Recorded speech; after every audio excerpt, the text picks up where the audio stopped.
Hi there, this is Alan English, actor, writer and autism trainer, continuing with my series of autism tutorials, and this autism tutorial is on dating and sex.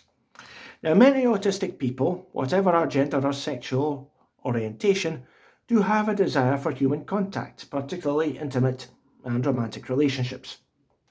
I spoke in the last video about some of the problems we have in controlling our romantic desires and impulses. Even so, it is still possible for autistic people to enter into romantic relationships, to date, and even to get married and have children.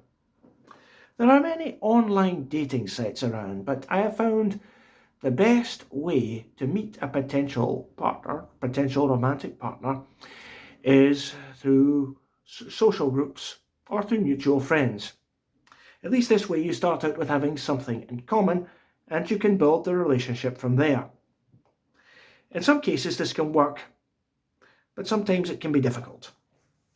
My first date was when I was 17. We met through mutual friends and we had an amorous encounter in a nightclub, and we went on a date shortly afterwards. I wasn't seriously interested in her and we broke up, after about a week. I think falling in love with someone and starting a relationship is relatively easy compared with staying in a relationship, which is hard. Being so used to life as a single person, I have found it hard to switch out of that mindset when a relationship has come along. As an adult, I have had to learn to control the feelings and impulses that caused me so many problems as a child. This means I have a hard time, as I suppose a lot of us do, in finding the confidence to initiate a romantic relationship. In the relationships I have had, it has been the other person who has made the first move, and I have reciprocated. When a connection like this happens, it is unexpected, and more importantly, it is unforced. And when you're happy with someone and enjoying being in a relationship, it can be the best feeling in the world.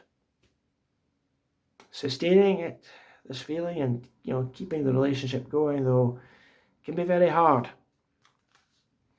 In my experience, relationships with autistic people can fail for two reasons. They are far from the only reasons, but they are significant. The first is that lack of experience combined with emotional baggage can leave a romantic relationship unconsummated. This happened in a relationship I had with a younger girl. I'd been in doubt about whether to really pursue the relationship. I wasn't really sure how I felt about her. Was it really love? Or was it just lust? This caused us both a lot of grief, but when the time came to fully consummate a relationship, I couldn't bring myself to do it, and the relationship collapsed.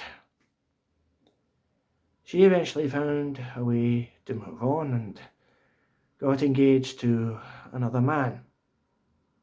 The fallout from this further fractured my already low self-esteem at that time.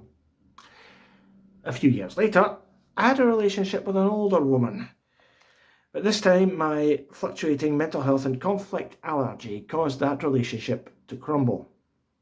I fell into a depression after a show I was in ended, and I felt badly about the way I had treated a homeless man who was sleeping on the stairwell outside my front door.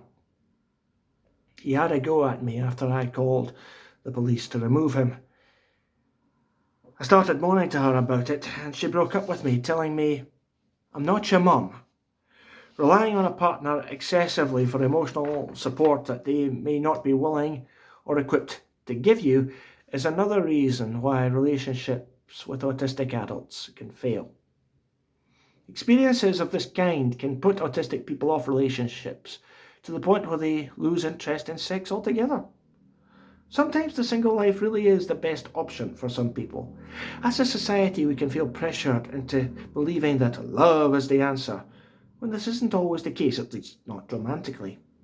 I want to finish by repeating that in spite of the challenges, it is still possible for autistic people, if they want to enter into and have successful romantic relationships. But this is not the same for everyone, and it is not the solution for everyone in these situations.